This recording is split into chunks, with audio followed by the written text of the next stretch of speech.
По втор пат во Прилеп се одржа планинската велосипедска тура Рамниште Кейф МТБ 2024 во организација на Сдруженијето Маркови Точакџии, чија цел е промоција на овој спорт, здравиот начин на живот, но и убавините кои што ги има во изобилие во овој дел од Прилепскиот регион.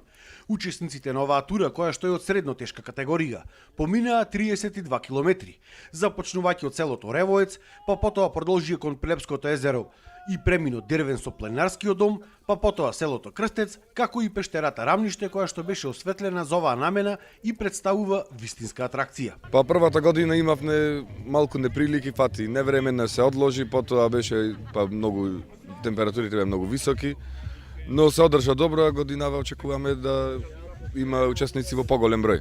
Има многу знаменитости кои што некои ги знаат, некои не. Добро е да се промовира, да дојдат сите, може да ги посетат, како што кажа, покрај здравиот начин на живот и така. Оние издруженија на велосипедисти кои што лани беа дел од оваа тура зедоа повторно учество и годинава, а имаше и нови учесници дојдени од другите градови. Велосипедистите се надеваат дека овој спорт кај нас има големи перспективи, затоа што со него сега се занимаваат и доста млади. Лани си супер поминовме, надевам се дека и оваа година исто ќе биде. Организацијата е за пофулба. Времето се надеваме дека нема да ни заврне. Сега категоризацијата тоа зависи од спремноста на самите возачи. Лично за мене некоја си средно тешка. Посебно што е издвоило од други тури е пештерата што ја посетуваме Рамниште. Па надеваме се дека позитивни прогнози. позитивни ќе бидат и надеваме се дека имаме многу млади деца. Кај нас од Штипи имаме млади деца.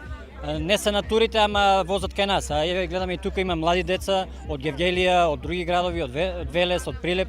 Тоа е целта да привлечеме помали деца да бидат со нас. Веќе една година сите вакви здруженија на ниво на држава имаат формирано асоциација, преку која заедно си помагаат, учествуваат на вакви настани, за кои што веќе има направено и календар за преку целата година. Кој настан, кога и во кој град се одржува. Првобитна намена е меѓусебна помош. Ова е, да речем, предпоследна тура.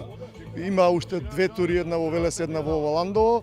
Со тоа завршува календарот и после завршување на календарот ќе седнеме ќе направиме една годишна конференција, ќе видиме што понатаму. Учесниците беа пречекани и се од традиционални прилепски специјалитети, подготвени од Сдруженијето на жени Преодба од Прилеп, а додека пак синоќа имаше и забава на отворено во селото Ревоец со бенд и диџеј од Прилеп.